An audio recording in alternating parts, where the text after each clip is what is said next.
तिळगुळ लाडू म्हटलं की आपल्या एकच लक्षात येते की आता पाक करावं लागेल आणि गरम गरम बनवताना हाताला चटके लागतील। तर आज असं काही न करता झटपट तिळगुळ लाडू तयार होतात। आज संक्रांत स्पेशल रेसिपी आहे तिळगुळ लाडू। बिना पाकाचे हे तिळगुळ लाडू आहेत। ना पाक बनवायचा ना हाताला चटके लागणार, एकदम सोप्या पद्धतीने सहज कोणीही करू शकेल इतके सोपीही हे तिळगुळ लाडू आहेत। नवशिक्यांना सुद्धा हे लाडू करता येतील इतक्या सोप्या पद्धतीने हे बिना पाकाचे लाडू आहेत। तोंडात टाकताच हे विरघळणारे बनतात आणि एकदम मऊसूद असे हे तिळगुळ लाडू बनतात।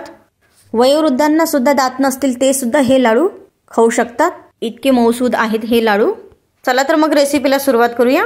तर बघा इथे मी 1 वाटी गावरान तीळ घेतलेले आहे बिना पॉलिशचे। हे गावरान तीळ खूप टेस्टी असतात आणि व्हिटॅमिन सुद्धा यामध्ये जास्त असते। तर हे तीळ आपण भाजून घेऊया।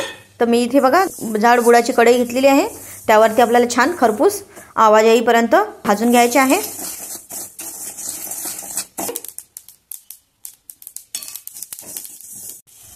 तर बघा तीळ छान भाजून झालेले आहे। तर हे एका ताटामध्ये काढून घेऊया आणि नंतर त्याच कढईमध्ये आपण अर्धा वाटी फुटाण्याची डाळ घेऊया। ते सुद्धा आपल्याला तशी फुटाण्याची डाळ भाजलेलीच असते पण थोडंसं भाजायचं आहे आपल्याला, जेणेकरून याचं पीठ लवकर होईल। तर बघा डाळ सुद्धा भाजलेली आहे। तर हे सुद्धा आपण थंड करण्यासाठी साईडला ठेवून देऊया। तर बघा थंड झालेलं आहे। डाळ आणि तीळ एकत्र करून मिक्सरमध्ये दळून घेऊया। तर बघा ज्या वाटीने मी तीळ घेतलेले आहे त्याच वाटीने मी 1 वाटी गूळ घेतलेला आहे। तुम्ही तुमच्या आवडीनुसार सुद्धा घेऊ शकता, थोडा जास्त सुद्धा घेऊ शकता। तर बघा कमी जास्त मोडवर आपल्याला तिळगुळाचं हे सारण काढून घ्यायचं आहे। त्याच कढईमध्ये 2 चमचे तूप टाकून घ्यायचं आहे। कढईच्या साईडने आपल्याला सर्व तूप लावून घ्यायचं आहे, जेणेकरून आपलं सारण कढईला चिकटणार नाही। आणि कढई गरम झाल्यानंतर हे आपल्याला तिळाचं सारण पूर्ण कढईमध्ये टाकून घ्यायचं आहे। तिळगुळ सारण तुपामध्ये मिक्स करून घेऊया। तर बघा परतवलेलं आहे। तर यामध्ये टाकायचं आपल्याला पाणी। तर तुम्ही चमच्याने सुद्धा टाकू शकता, एकाच वेळेला सर्व पाणी टाकायचं नाही, थोडं थोडंच टाकायचं आहे। नंतर गुळाला सुद्धा पाणी सुटते, त्यासाठी आपल्याला थोडंच पाणी टाकायचं आहे, जास्त पाणी टाकायचं नाही। जास्त जर पाणी टाकलं तर याला शिजायला खूप वेळ लागते। तर बघू शकता तुम्ही 3 ते 4 मिनिटांमध्ये हे सारण घट्ट व्हायला लागतं आणि कढई सुद्धा सोडायला लागते। आणि थोडं झाल्यानंतर 4 ते 5 मिनिटं झाल्यानंतर त्यामध्ये आणखीन 1 चमचा तूप टाकायचं आहे। तर बघू शकता तिळगुळ सारण घट्ट व्हायला लागलेलं आहे। तर स्पॅच्युलाने सर्व गोळा होत आहे सारण। तर बघा सारण झालेलं आहे। या स्टेजवरतीच आपल्याला गॅस बंद करून घ्यायचा आहे आणि थंड करून घेऊया। तर बघा थंड करून झालेलं आहे आणि मी हे प्लेटमध्ये काढून घेतलेलं आहे। बघू शकता तुम्ही किती मऊसूद हे सारण झालेलं आहे।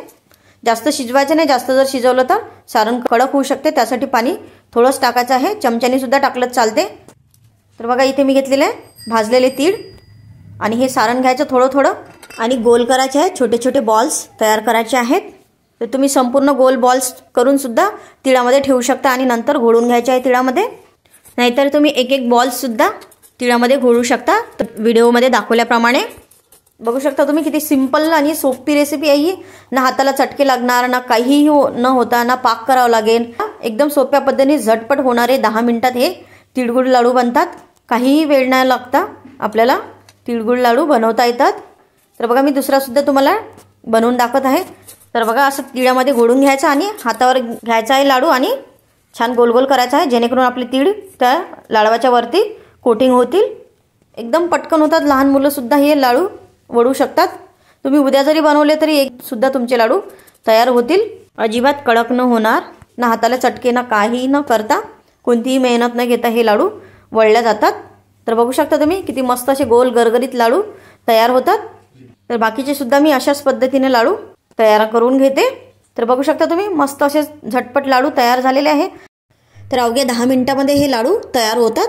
तर तुम्ही सुद्धा या संक्रांतीला करून बघा आणि कसे झाले तर मला नक्की कमेंट करून सांगा। रेसिपी आवडल्यास लाईक करा आणि चॅनलवर नवीन असाल तर सबस्क्राईब करा। भेटूया पुढच्या रेसिपीला, तोपर्यंत मस्त आणि स्वस्त रहा।